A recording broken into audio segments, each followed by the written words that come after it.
सबसे पहले सॉरी कि मैं इसमें कंटिन्यू नहीं रख पाया था। मैंने आपको पहले प्रॉमिस किया था कि यस कंटिन्यू रहेगा, बट समटाइम लाइफ जो हो वो अलग अलग डायमेंशन में चलता रहता है। तो कुछ चीजें शायद मैं करने के चक्कर में एक चीज को भूल गया। भूल नहीं गया इन द सेंस है कि मैं रेगुलरली कुछ ना कुछ लर्न करता रहता हूँ। तो एक बार बार जो सोक्रेट्स का स्टेटमेंट है ना कि मैं जितना अधिक जानता हूं उतना मुझे ऐसा लगता है कि मैं कम जानता हूं, या हमेशा जो नॉलेज एक्स्ट्रा ज्ञान की जो चाहत होती है वो क्यूरियोसिटी हमेशा हमारे पास रहती है। तो कहीं ना कहीं उन चक्कर में कि थोड़े दिन और रुक जाते हैं, कुछ और चीजें हैं उसको थोड़ा स्टडी करते हैं, कुछ और चीजों को जानने की कोशिश करते हैं, कुछ चीजें प्रैक्टिकल में, कुछ चीजें थ्योरेटिकल में। तो उस कारण से डिले हुआ। अब जो है ये रेगुलर रहेगा, दैट आई प्रोमिस। क्योंकि अब मैं पूरे मेंटली इस चीज के लिए रेडी हूँ कि यस अब ये जो है ये हमारा जो एक वर्क है और या हमारा एक पैशन है, ये कंटिन्यू रहेगा। नो डाउट ऐसा नहीं है कि मैं इन बीच में इन ड्यूरेशन में आउट रहा नहीं। मैं चीजों को वर्क करता रहा, लेकिन वो जो है वो स्पेशल एग्जाम प्रिपरेशन के एंगल से बच्चों को गाइड करता रहता हूँ। तो ऐसा नहीं है, वो भी चलता रहेगा, लेकिन अब इसमें भी रेगुलरिटी रहेगी। इसमें भी आपको रेगुलर रूप से चीजों को समझने जानने का मौका मिलेगा। इस वजह से मैंने ये टाइटल अभी रखा है कि कभी कभी हमें पीछे मुड़कर भी देखना चाहिए। Sometimes looking back is necessary. हमें जिस रास्ते पे हम जा रहे हैं तो हमें ये भी देखना चाहिए कि हम क्या सही रास्ते पे चल रहे हैं। वो कहते हैं ना कि शेर जो है थोड़े थोड़े कदमों पर पीछे मुड़कर देखता है। पीछे मुड़कर देखना ये कमजोरी का प्रतीक नहीं है। पीछे मुड़कर देखना का मतलब है कि हम अपने को इंट्रोस्पेक्ट करें, क्या हम सही रास्ते पे हैं।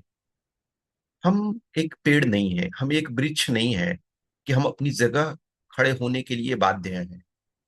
हम एक चलायमान पर्सन है, हम एक व्यक्ति हैं जो सोच सकता है, जो मूव कर सकता है। तो यदि हमें लगे कि रास्ते सही नहीं है तो हम उसको चेंज कर सकते हैं। एक पेड़ जो है विवश है अपनी जगह पे रहने के लिए। आंधियां आए, तूफान आए, बाढ़ आए, अर्थक्वेक आए, वो सबको झेलने के लिए तैयार है। कभी कभी देखते हो आंधियां आती है, जो पेड़ एडजस्ट नहीं कर पाते हैं वो टूट जाते हैं, वो उखड़ जाते हैं।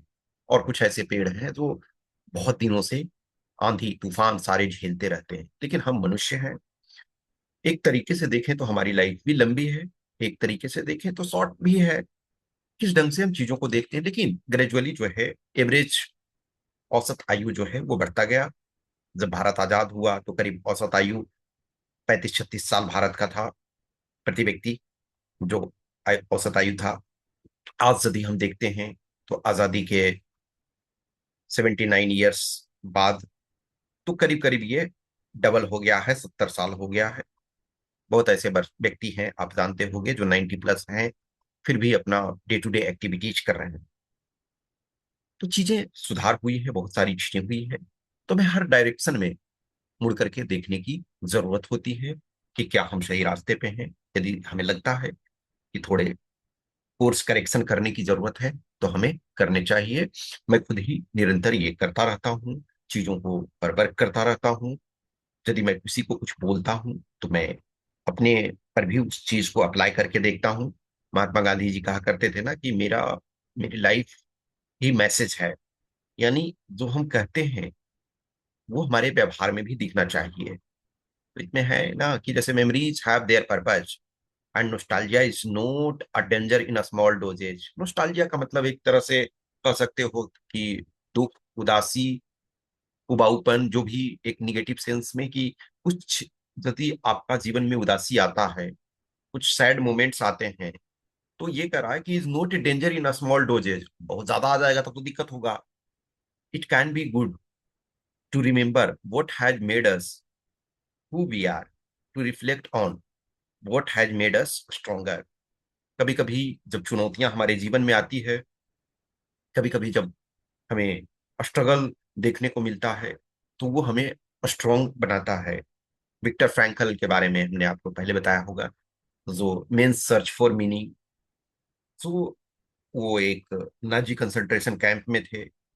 लोगोथेरेपी का कंसेप्ट उन्होंने डेवलप किया। तो सोचो, एक डॉक्टर नाजी कंसंट्रेशन कैंप में है, छोटे छोटे चीजों के लिए स्ट्रगल कर रहा है, लेकिन एक होप रख रहा है कि नहीं, आगे जो हमारा लाइफ है आने वाले दिनों में वो बेटर होगा। और वही जो है उसे जिंदा रखने में मदद करता है। फ्रेडरिक नीचा भी कहता है कि एनीथिंग विल इधर किल यू और विल मेक यू स्ट्रोंगर। कुछ घटनाएं होती है, कुछ निगेटिव एस्पेक्ट्स आपके लाइफ में आते हैं, तो हो सकता है वो आपका जान ले ले, हो सकता है वो आपके लिए घातक हो। यदि ऐसा ना हुआ तो वो आपको स्ट्रांग बनाता है।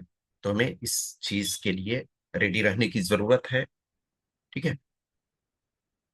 कार्ल गुस्ताव यंग वो कहते हैं कि who looks outside dreams, who looks inside awakes. जो एक हमारा आउटर वर्ल्ड है और एक हमारा इनर वर्ल्ड है।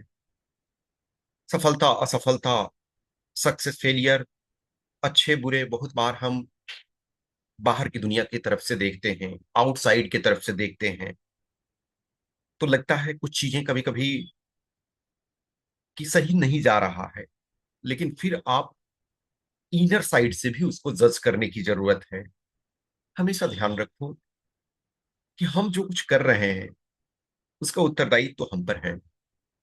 जो कुछ पॉजिटिव होगा उसका सबसे ज्यादा लाभ हमें मिलेगा, लेकिन जो निगेटिव भी होगा उसके भी उत्तरदायी हम ही हैं। तो हमें जो है आउटसाइड भी देखने की जरूरत है और इनसाइड भी देखने की जरूरत है। हमारा जो एज ए एक पर्सन हम हैं, तो आउटसाइड दुनिया के लिए भी हम कुछ हैं और इनसाइड अपने आप के लिए भी कुछ हैं। एरिस्टोटल कहते हैं knowing your self is the beginning of all wisdom. सबसे पहले हमें अपने को जानने की जरूरत है। हम जो कुछ कर रहे हैं क्या ये सही है? एवरी टाइम एंड अगेन हमें उसे जज करने की जरूरत है। हमको अपने मूल्यों के तुला पर तौलने की जरूरत है। कोई अचीवमेंट्स किसी के लिए बड़ा लग सकता है, लेकिन किसी के लिए वो छोटा लग सकता है। मैं लंबे समय से स्टूडेंट्स को गाइड करता रह रहा हूँ। तो बहुत सारे बच्चे ऐसे मिलते हैं जो सोचते हैं कि सर कुछ भी मिल जाए, बस एक जॉब चाहिए, गवर्नमेंट जॉब चाहिए। कुछ ऐसे बच्चे होते हैं, नहीं सर, इस बार जो है मुझे अच्छा रैंक चाहिए। कुछ ऐसे होते हैं, सर टॉप 20 में चाहिए, फर्स्ट वाला चॉइस मिल जाएगा। और सिर्फ गवर्नमेंट जॉब ही नहीं, बहुत सारे बच्चे हैं जो प्राइवेट सेक्टर में भी जाने के इच्छुक होते हैं और प्राइवेट सेक्टर में भी अच्छा कर रहे हैं। तो हर टाइप के लोग होते हैं। सबसे जरूरी है कि हमारा क्या सेटिस्फैक्शन है। बहुत बार हम आउटर वर्ल्ड से गाइड किए जाते हैं। वो जो एरिस्टो ये आपके रूसो, जिन जैक्स रूसो कहते हैं ना कि a man is born free but everywhere he is in chain. तो आप स्वतंत्र पैदा होते हैं, लेकिन आपके पास बहुत सारे चेन्स हैं। आप बहुत सारे चेन में बंधे हुए हो। और वो चेन क्या है? एक्सटर्नल फैक्टर्स हैं। आपके पेरेंट्स ने आपके ऊपर एक्सपेंडिचर किया और कर रहे होंगे, तो उनकी एम्बिशंस है कि यस, ये बच्चा बड़ा होकर के या थोड़ा और मैच्योर होगा तो हमारे लिए वो सहारा बनेगा, जो कुछ हम अचीव नहीं कर पाए ये कर पाए। लेकिन चाहे वो पेरेंट्स हों, फ्रेंड्स हों या कोई और हो, वो भी एक्सटर्नल है। इसका ये मतलब नहीं है कि हम ये कह रहे हैं कि वो हमारे कुछ है ही नहीं है। लेकिन इन स्पाइट ऑफ दैट वो जो है एक एक्सटर्नल है। हमारा इंटरनल क्या सेटिस्फैक्शन देता है, हम क्या सोच रहे हैं, ये हमारे लिए बहुत मायने रखता है। कन्फ्यूशियस कहते हैं कि by 3 methods we may learn wisdom. First by reflection, हम अपने लाइफ को देख करके, लाइफ में हमने जो कुछ हम स्टेप्स कर रहे हैं, जो सारी चीजों को कर रहे हैं, उसका एक हमारा इमेज जो है कि यस हमें ये बनना है, which is noblest. Second by imitation, आप दूसरे को जब देखते हो, दूसरे की नकल करते हो, सक्सेस किसी रास्ते से किसी पर्सन को मिला, और आप उस रास्ते से जाकर के भी सफलता प्राप्त कर सकते हो, जो कि बहुत आसान है। जैसे खास करके कम्पिटिटिव वर्ल्ड में आप देखते हो, जब आप कम्पिटिटिव एग्जाम का प्रिपरेशन करते हो, तो टॉपर स्टॉक देखते हो, बहुत सारे लोगों का देखते हो कि अच्छा यस, इस रास्ते से उन्होंने चला, ऐसे मेहनत किया और उनको सफलता मिल गई, हम उसी रास्ते से करेंगे। तो वो क्या होता है, सबसे आसान होता है। And third by experience which is the bitterest.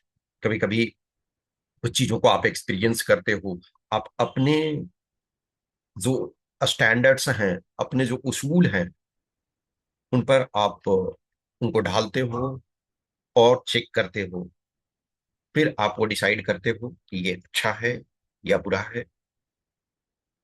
कभी कभी चीजें हमें आसानी से मिल जाती है, कभी कभी हमें लंबा स्ट्रगल करना पड़ता है।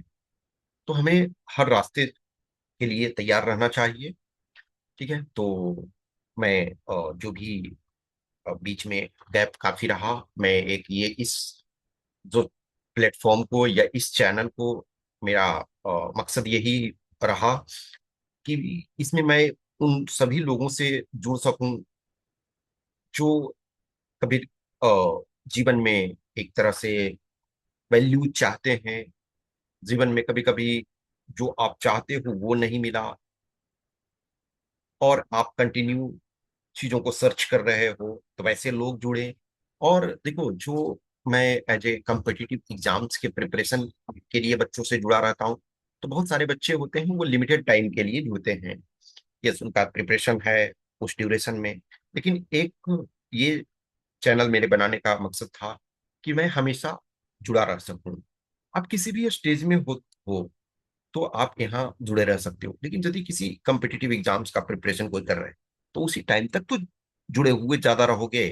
अब जस्ट इमेजिन करो कि एक बच्चा 8th से 10th तक किसी टीचर से पढ़ रहा, तो ठीक है, ऐसा नहीं है कि वो जीवन भर जुड़ा रह सकता है, लेकिन मेनली यदि उस एंगल से जुड़ा हुआ है तो फिर उतने दिन रहेगा। लेकिन एक ऐसा हम आज एक कनेक्टेड वर्ल्ड में रह रहे हैं, जहाँ always remain we can remain connected. लेकिन फिर भी मुझे वो लगा कि यस, जो दूसरा चैनल जो एजुकेशन के एंगल से है, तो वहाँ क्या होता है कि वहाँ बच्चे, या मैं जो एज ए वीडियोज अपलोड करता हूँ, वो उस एजुकेशन, उस एग्जाम से रिलेटेड होता है और अदर एग्जाम से थोड़े रिलेटेड होते हैं। लेकिन जो उस अवस्था को पार कर गए, तो फिर उनके लिए उतना वो उपयोगी नहीं है ना। लेकिन यहाँ जो होगा, वो डे टू डे सारी चीजों को से संबंधित चीजें चलेगी। आपके कमेंट्स, आपके जो ऑब्जर्वेशंस, आप पॉजिटिव निगेटिव जो भी कहोगे, वो उसको, मेरे लिए वो एक एक्सपीरियंस होगा, मेरे लिए वो लर्निंग होगा। और चीजें आपकी डिमांड पे भी चीजें ऐड करते चलेंगे। ठीक है, जो ज्ञान है, जितना हम शेयर करते हैं, जितना हम दूसरे से बांटते हैं, उतना बढ़ता है, ये मेरा मानना है, और ये आप लोग का भी मानना होगा। तो ये एक जर्नी है, वो चलते रहेगी। आई प्रोमिस कि अब जो है ये कंटिन्यूटी में रहेगा। Okay, thank you.